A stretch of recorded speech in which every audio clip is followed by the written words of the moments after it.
रुदरफोर्ड्स nuclear model of atom 1911 1911. Thomson नंतर Rutherford याने केंद्रकीय अणुप्रारूप म्हणजे ॲटमचं मॉडेल आपल्यासमोर मांडलं. Rutherford studied the inside of atom by his celebrated scattering experiment and put forth the nuclear model of atom in the year 1911. 1911 Ernest Rutherford यांनी त्याच्या सुप्रसिद्ध जो एक प्रयोग होता, सुप्रसिद्ध विकिरण प्रयोगाचे, त्याने काय केलं, अणूच्या अंतरंगांचा वेध घेतला. वेध घेणे, छेद लावणे, शोध लावणे, त्याच्या अंतर्गत भागापर्यंत जाणे, त्याचा वेध घेतला अंतरंगाचा. कसं आहे अंतरंग, आतून कसा आहे अणू. सन 1911 मध्ये त्याने ह्या ॲटमचं न्यूक्लिअर मॉडेल आपल्यासमोर मांडलं, केंद्रकीय प्रारूप. रुदरफोर्ड टूक a very thin gold foil thickness about 10⁻⁴ mm. Rutherford यांनी काय केलं, सोन्याचा अतिशय पातळ पत्रा, त्याची जाडी किती असेल बघा, 10⁻⁴ मिलीमीटर, इतकी थिन कॉईल घेतली त्याने, खूप अतिशय सूक्ष्म thin, and bombarded it with positively charged alpha particles emitted by a radioactive element.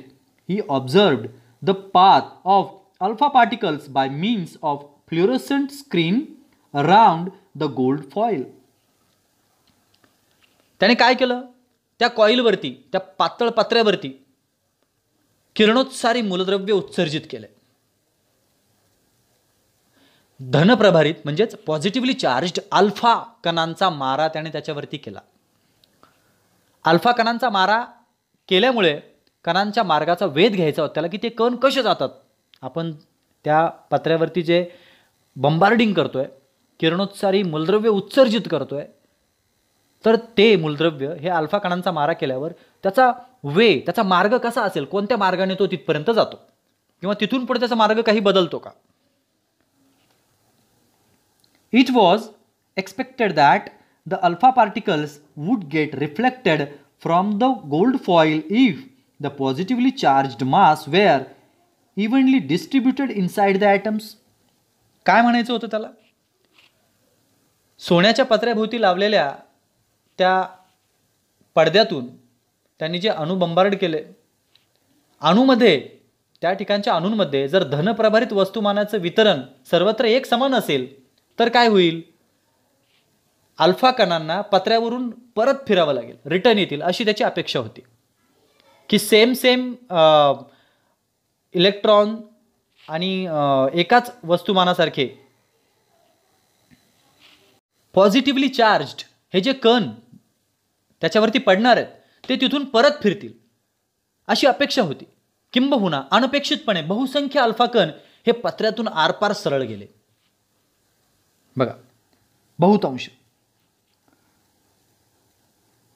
Unexpectedly, most of the alpha particles went straight through the foil.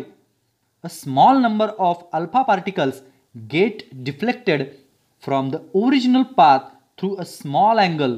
A still smaller number of alpha particles get deflected through a larger angle, and surprisingly, one alpha particle out of 20,000 bounced back in the direction opposite to the original path. ही आहे ती diagram. Rutherford scattering experiment. त्याने त्या सोन्याच्या पत्र्यावरती, gold फॉईलवरती,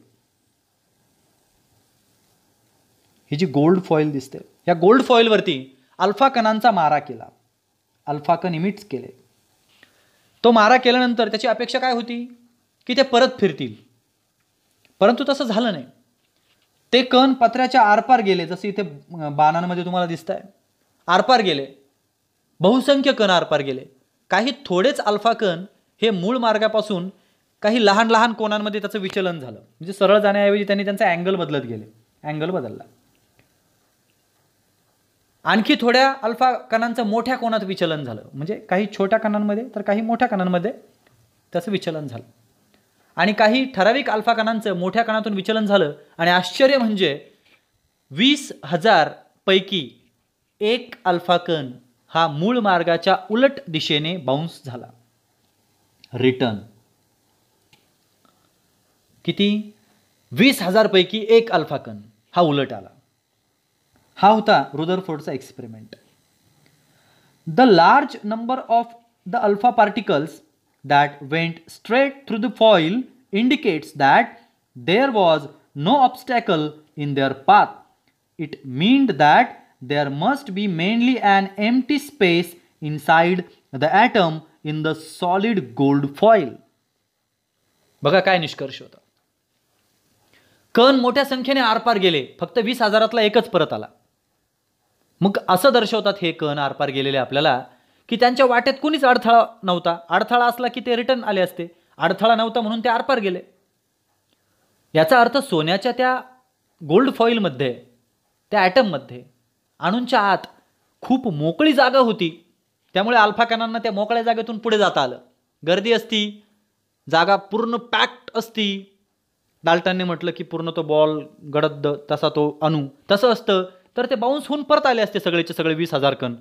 20,000 परत आले नाही, तर 20,000तला एकच परत आला. The small number of alpha particles that get deflected through a small or big angle must have faced an obstacle in their path. मग आणखी काय निष्कर्ष लावला रुदरफोर्डने की काही जे कण, थोडेच कण विचलित झाले, त्यांच्या मार्गात नक्कीच अडथळा आला असला पाहिजे. अडथळा आला म्हणून ते विचलित झाले. याचा अर्थ अडथळ्यास कारण असलेला अणूचा जो धनप्रभारित आणि जाड भाग आहे तो अणूच्या मध्यभागी आहे, असं त्याचा निष्कर्ष होता. It meant that the positively charged and heavy part causing obstruction would be in the centre of the atom. From this Rutherford put forth a nuclear model for atom as follows. ह्या सगळ्या निष्कर्षांवरून की आतमध्ये काहीतरी जाड भाग असला पाहिजे म्हणून तिथे जाऊन कण आदळून परत मागे फिरला. मग यावरून त्याने एक मॉडेल मांडलं अणूचं, जे खाली आपल्याला चित्रात दिसतंय. मध्यभागी इथे कुठला तरी एक जाड ऑब्स्टॅकल आहे, अडचण आहे, आणि ही जाड अडचण अणूच्या मध्यभागी आहे. त्यामुळे तिथून कण परत फिरतात आणि बाकी ठिकाणी मोकळी जागा आहे, बऱ्याच ठिकाणी तिथून कण पुढे जातात सरळ. हे रुदरफोर्डचं न्यूक्लिअर ॲटॉमिक मॉडेल होतं. बघा,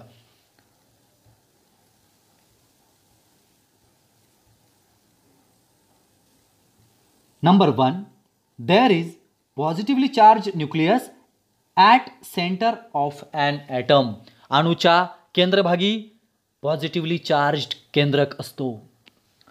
2, almost the entire mass of the atom is concentrated in the nucleus. केंद्रकामध्ये काय असतं? अणूचं जवळजवळ सगळंच वस्तुमान एकवटून ठेवलेलं असतं.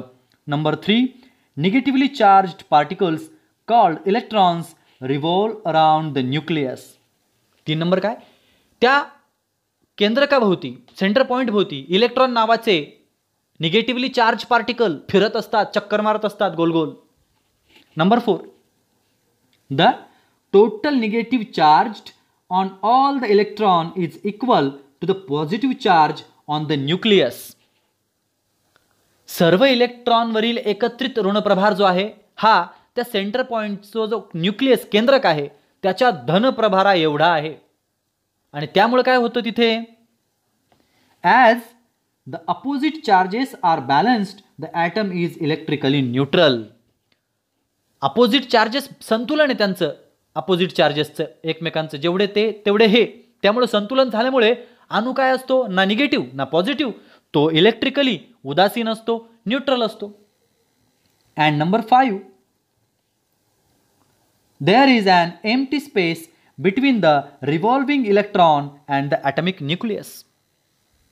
परिभ्रमण करणारे फिरणारे ते जे इलेक्ट्रॉन आहेत आणि जो मधला अणू केंद्रक आहे यांच्या दरम्यान पोकळी असते, मोकळी जागा असते.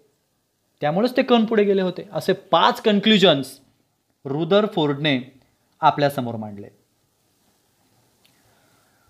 Use your brain power. Number 1, which discovery did point out that an atom has internal structure. अणूला आतमध्ये काहीतरी संरचना आहे असं कोणत्या शोधामुळे लक्षात आलं? Number 2, what is the difference between the solid atom in Dalton's atomic theory and Thomson's atomic model? आपण डाल्टनचा सिद्धांत पाहिला, थॉम्सनचा पाहिला, भरीव अणू व म्हणजे डाल्टनचे जे भरीव अणू होते आणि थॉम्सनचे काय प्रारूपमधले भरीव अणू, यांच्यात कोणता फरक होता दोघांच्या अणूंमध्ये, ॲटम्समध्ये? Number 3, explain the difference between the distribution of positively charge in Thomson's atomic model and Rutherford's atomic model. थॉम्सनचं अणुप्रारूप, धनप्रभाराचं वितरण आणि रुदरफोर्डचं जे मॉडेल आहे अणूचं त्याच्यात धनप्रभाराचं वितरण, पॉझिटिव्हली चार्जचं डिस्ट्रीब्युशन, ह्या दोघांमध्ये पण डिस्ट्रीब्युशनच आहे मुद्दा, पण फरक काय? Number 4, what is the point difference between the place of electron in the atomic models of Thomson and Rutherford? Thomson आणि रुदरफोर्ड यांनी जे अणुप्रारूप बनवले, जे मॉडेल्स बनवले, त्यातले जे इलेक्ट्रॉन्स आहेत त्याची जी स्थिती आहे, इलेक्ट्रॉन कसे आहेत, जसं रुदरफोर्डने सांगितलं, थॉम्सनने सांगितलं की ते डिस्ट्रीब्युटेड आहे इक्वली सगळीकडे, विखुरलेले आहेत पॉझिटिव्ह आणि निगेटिव्ह, आणि ते एका प्लम मॉडेलसारखे दिसतात. तर रुदरफोर्डने जरा वेगळंच मांडलं की आतमध्ये मोकळी जागा असते, मध्यभागी एक भरीव गोल असतो. तर मग काय तो फरक आहे? And last number 5, what is the thing which is present in Rutherford's atomic model and not present in Dalton's and Thomson's atomic model? रुदरफोर्डच्या ॲटॉमिक मॉडेलमध्ये प्रेझेंट होती, पण डाल्टन आणि थॉम्सन दोघांच्याही ॲटॉमिक मॉडेलमध्ये नव्हती. अशी कोणती गोष्ट आहे अणूच्या बाबतीत, अणुप्रारूपाच्या बाबतीत?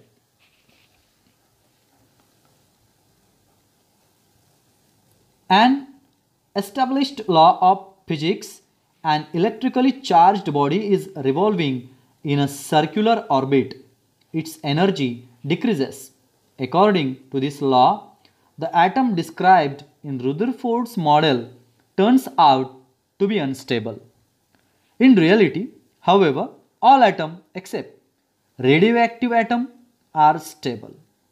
This shortcoming of Rutherford's atomic model was removed by the atomic model put forth by Niels Bohr in the year 1913. म्हणजे एका राऊंड सर्कल कक्षेमध्ये हे जे पॉझिटिव्हली चार्ज्ड प्रभारित कण आहेत, हे वस्तूची ऊर्जा कमी होते असा भौतिकशास्त्रातला एक नियम आहे ह्या फिजिक्समधला. या नियमानुसार काय, रुदरफोर्डने जे मॉडेल मांडलं त्यातला जो अणू आहे तो अस्थायी ठरतोय. त्याचं जे महत्त्व आहे ते त्याने फक्त सेंटर बेस्ड असं दाखवलं आहे. त्यामुळे तो अणू म्हणजे पूर्ण ॲटम जो आहे तो अस्थायी ठरतोय. मात्र प्रत्यक्षात किरणोत्सारी जेव्हा बंबार्डिंग केलेत त्यांनी पार्टिकल्स, हे अणू सोडून इतर सर्व अणूंना स्थायी भाव असतो. रुदरफोर्डच्या अणुप्रकारातील ही त्रुटी, अणूच्या मॉडेलमधली ही त्रुटी होती, बॅकड्रॉप होता. अणुप्रारूपातील ही त्रुटी कोणी भरून काढली? 1913 मध्ये ज्यांनी स्वतःचं एक ॲटॉमिक थिअरी मांडली, अणुप्रारूप मांडलं, ते शास्त्रज्ञ निल्स बोर. निल्स बोर यांनी 1913 मध्ये एक नवीन stable atomic orbit atomic model आपल्यासमोर मांडलं. आता ह्या 3पेक्षा ते कसं वेगळं होतं ते आपण पाहणार आहोत आपल्या नेक्स्ट व्हिडिओ सेशनमध्ये. तोपर्यंत गुड बाय.